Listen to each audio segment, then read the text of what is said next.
Hi there, we're the... I'm Gabe. Tonight we're discussing Toy Story 3. Toy Story 3, if you don't know, is the 3D sequel to Toy Story 1 and Toy Story 2. And this one... Really? Mm-hmm. This one concerns the adventures of Woody and Buzz and the gang as they realize that their owner Andy has grown up a little, maybe doesn't need them, and he goes off to college, and so now they have to prepare for their next stage of life. What is it? A tag?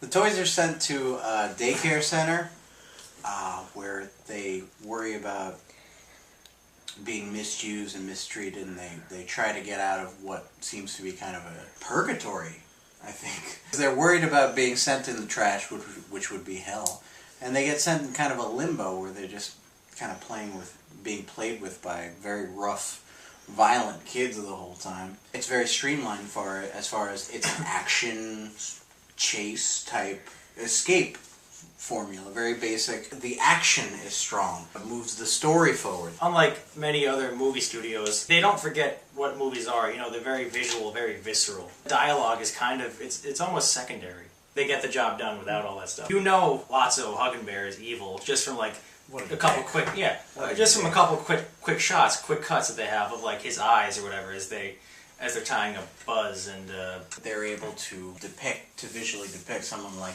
Lotso Huggenbear as kind of a menacing presence when he remains a pink teddy bear that smells like strawberries. Mm-hmm. It's something that would be a cheap joke in anybody else's film, but here it's kind of menacing. And, you know, credit should go also to the voice work. That was Ned Beatty, apparently. Yeah. You know, he did a great What's he been doing the past 20 years? I'm waiting for this, I guess. My question with this, and I don't know if this is a criticism, because I don't know the answer to this, but I feel like Pixar's... 24. That might be it.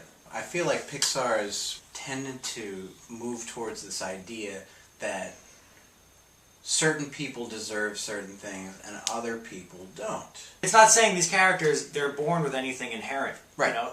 It's like it's the way that they react to circumstances that molds them as characters. Right. And it's a different tack. You know, like Lotso Huggenbear, he's had similar experiences to some of these other toys, but he's let it shape him in a certain way. He's just a prick. That's not what I'm talking about, though. The toys first end up at Sunnydale, at the Sunnydale daycare, and they end up in the caterpillar room, and they end up getting thrown around and tossed around, and the movie seems to believe the characters and saying, we don't belong here, we should not be here. Is it because the toys aren't age appropriate for those kids? What do the less developed kids play with?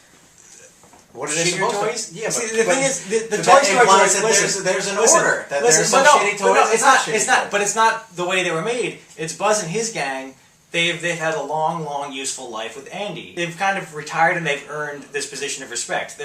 They don't deserve to be banged around and colored and all that and spat up and put snot on. It's a daycare, though. Yeah, exactly. All the toys are secondhand. But you give a 2-year-old a toy for a few months, she gets tired of it, and then you donate it. You know, like those toys belong in the caterpillar room. How do you tell that difference, though? Especially the toys they discuss it at meetings bi-weekly or something. See, that establishes an order of toys. That some toys are more significant than other toys. Like, you don't think there's a hierarchy of toys, though? Well, we don't. It's not that there's. It's not that there's a. Well, first of all, the issue that we've had these characters for 3 movies, and the idea that they deserve better than other toys in similar situations doesn't feel comfortable.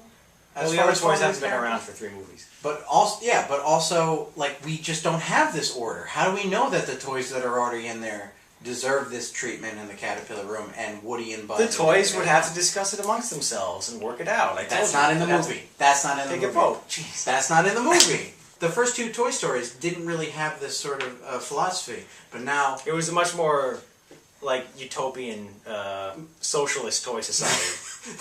The new Toy Story seems to be taking the model of the Pixar.